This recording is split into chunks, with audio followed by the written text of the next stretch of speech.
chapter leader. His first year out of high school, Charlie traveled 300 days raising money and taking his message to campuses all over the country. He lived out of his parents' basement, and they actually loved having him there. They loved Charlie. Everybody loved Charlie. And on the couches of friends and supporters, he lived off couches for 2 years, 3 years, then life started getting a little bit different, but he was always the same. For 5 years, he refused to take a paycheck, but day after day, he worked from 5 a.m. in the morning till 11 p.m. in the evening, always. His staff remembers that he wore Walmart jeans and T-shirts from the Goodwill store. Remember the Goodwill store?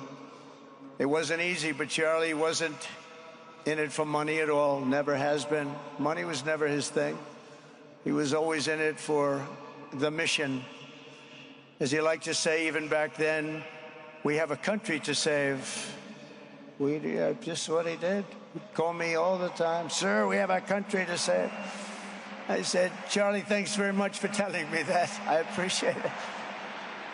Charlie volunteered for my 2016 campaign and traveled the nation with my son, Don, and Eric. I got to know him very well and saw immediately that Charlie was actually a master builder of people. It was Charlie who first started organizing young black conservatives hungry for support and leadership. It was Charlie who stood up for persecuted Christians and Jews on college campuses. It was Charlie who helped bring online censorship, free speech, and cancel culture to the fore of our political debate. He was right up there with me. It was Charlie who helped unite MAGA, and you know what MAHA is? That's right, Make America Healthy Again. And tomorrow we're going to have one of the biggest announcements, really medically, I think, in the history of our country. We're going to be doing it with Bobby and Oz and all of the professionals. I think you're going to find it to be amazing. I think we found an answer to autism. How about that? Autism. Tomorrow, we're going to be talking in the Oval Office in the White House about autism, how it happens, so we won't let it happen anymore, and how to get at least somewhat better when you have it, so that parents can help their child, their beautiful child. That's a big one. I've been bugging everybody over there, get the answer to that. You know, 20 years ago, 1 in 10,000 were born with autism. 20 years ago. The most recent survey says 1 in 12. How bad is that?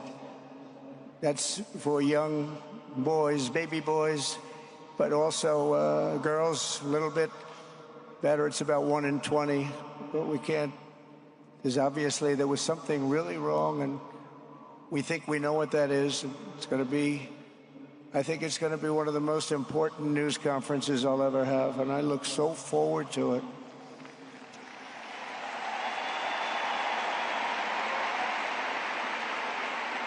And you know who else looked forward to it? Because he knew. I'd tell him a little bit about what was going on. Was Charlie. He would have been front row center, believe me. We'll be missing him tomorrow. It was such a big deal for him, too. He brought together Donald Trump, Bobby Kennedy, right here in the great state of Arizona 1 year ago. Remember that? What a night, what a day that was.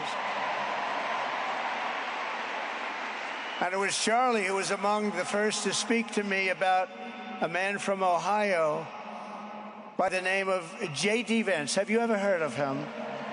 He's doing a good job.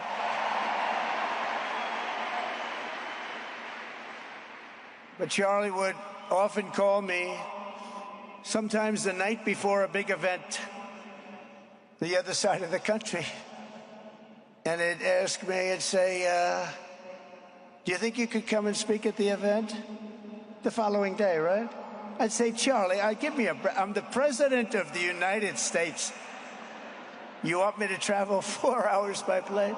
And you know, sometimes I did it. He was a very good guy. He was a very convincing guy. He didn't stop, but he would ask for things like that. Sir, could you be tomorrow in California? I said, Charlie, give me a break, please. He just wouldn't stop, and he succeeded.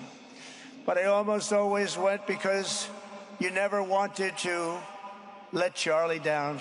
He worked so hard, you just didn't want to let him down. I felt guilty. It made me feel very guilty. As president, many people asked me for things, but Charlie was one of the few who always gave more than he took. He was a giver, much more than a taker.